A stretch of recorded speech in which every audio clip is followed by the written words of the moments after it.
Hello super investors. कुछ दिन पहले मैंने आपको ब्रैडकॉम ग्रुप के पॉजिटिव एक्सपेक्टेशंस बताए थे।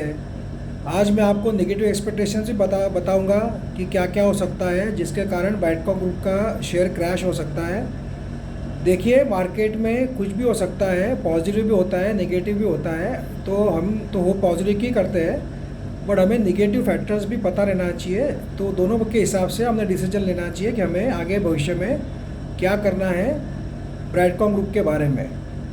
आज का और जहाँ तक सवाल बोनस का है फ्रेंड्स, तो मैं यही कहना चाहूँगा, बोनस कुछ लोगों को मिल रहा है। कल भी कमेंट करके 2-3 लोगों ने कहा था कि बोनस मिला उनको। कल आपको बोनस मिला होगा तो कमेंट करके ज़रूर बताना, so that everyone will gain confidence. क्योंकि काफ़ी लोग डरे हुए हैं कि बोनस मिलेगा या नहीं मिलेगा। बोनस तो मिलेगा फ्रेंड्स। कंपनी ने एक बार डिक्लेयर करने के बाद बोनस से कंपनी बैकआउट नहीं हो सकती है।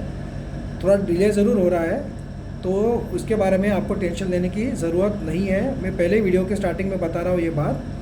दूसरी बात, काफ़ी लोग ये भी कह रहे हैं कि हमें जो लॉस है हमारे पोर्टफोलियो में उसका क्या होगा।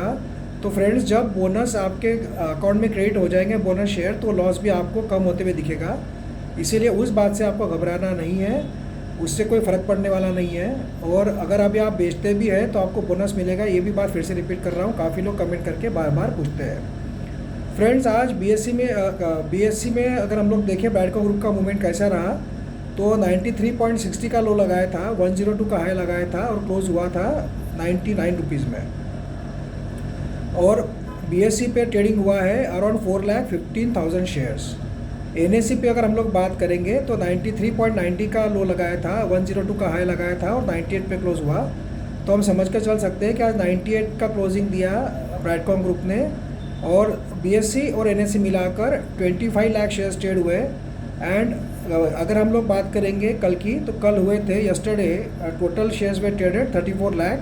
So if you compare with yesterday, तो आज ट्रेडिंग कम हुई, बट फॉर्चुनेटली इसमें लोअर सर्किट लगा नहीं। मार्केट में आज हमें गिरावट देखने को मिली। निफ्टी भी करीब करीब 150 पॉइंट से गिरा, बट फिर भी ब्रैडकॉम ग्रुप में लोअर सर्किट लगा नहीं। 94 तक जाके फिर से रिकवर होकर 98 पे क्लोज हुआ। ये बहुत पॉजिटिव बात है फ्रेंड्स। मतलब यहाँ से सपोर्ट ले रहा है, यहाँ से ब्रैडकॉम ग्रुप गिरने को तैयार नहीं है।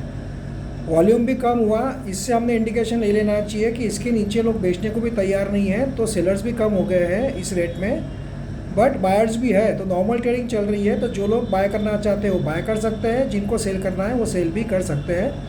तो अभी ब्रैडकॉम ग्रुप का शेयर दोनों भी अपॉर्चुनिटी हमको दे रहा है।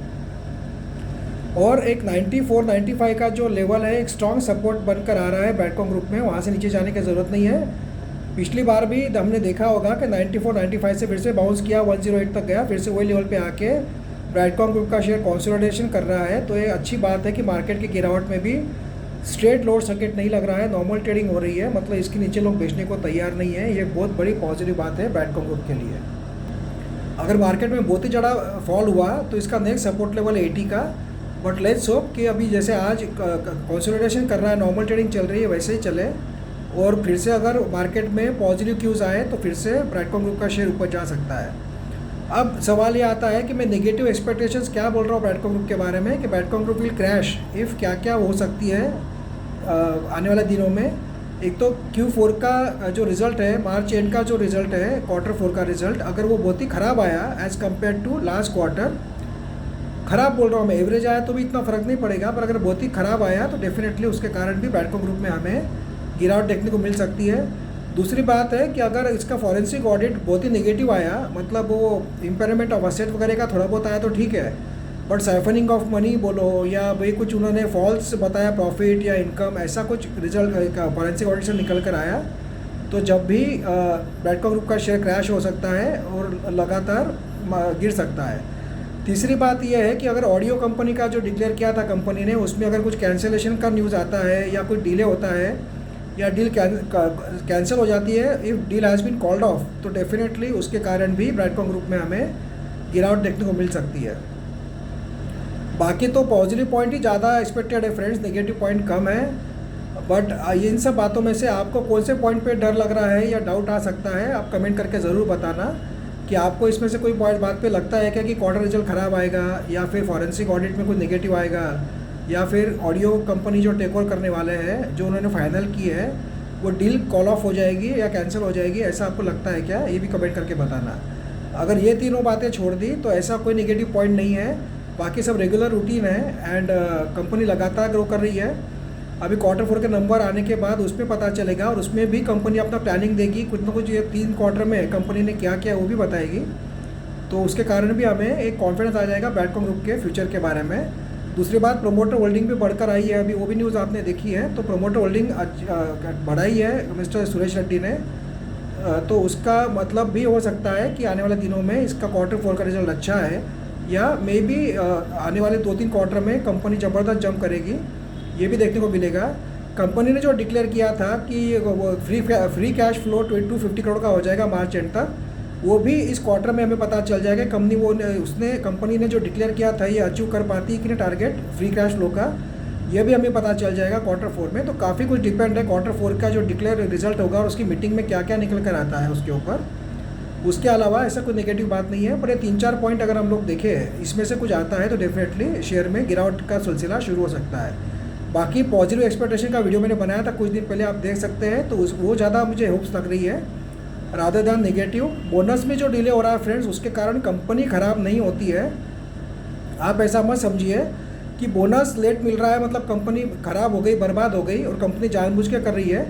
These are all called procedural delays. Procedural delays होते हैं and number of share holders भी बहुत ज़्यादा है बैडकॉम ग्रुप में as compare to last 2-3 years. तो इसीलिए ये भी कारण है कि काफ़ी कुछ कारण होता होगा। प्रेफरेंशियल शेयर का अलॉटमेंट चला उनका, उसके बाद में they must be working on bonus share. So I hope from next week most of the people will start getting bonus. जहाँ तक मेरा सवाल है, मुझे आज भी बोनस नहीं मिला, टुडे ऑल्सो आई चेक्ड। तो कोई बात नहीं, आप में से किसको मिला होगा तो कमेंट करके ज़रूर बताना। एंड अगर नहीं मिला होगा तो भी बता सकते हैं। बट जहाँ तक सवाल है कि उससे कोई फ़र्क नहीं पड़ता है, बेचना चाहते तो अभी आप बेचेंगे तो भी बोनस मिलेगा, और जो आपको लॉस दिख रहा है बोनस क्रिएट होने के बाद लॉस भी रिकवर हो जाएगा। तो इस बारे में आप टेंशन ना लेते हुए रिलैक्स होकर बैठिए। अब देखना ये है कि आने वाले दिनों में और क्या निकल कर आता है, पर अभी नॉर्मल ट्रेडिंग कर रहा है, ये भी पॉजिटिव बात है। जिनका लॉन्ग टर्म का व्यू है, they can buy small quantity on every day और every level and they can hold for 1 or 2 years which can fetch them good returns in long term. So let's see what happens tomorrow in Badcom Group. Goodbye.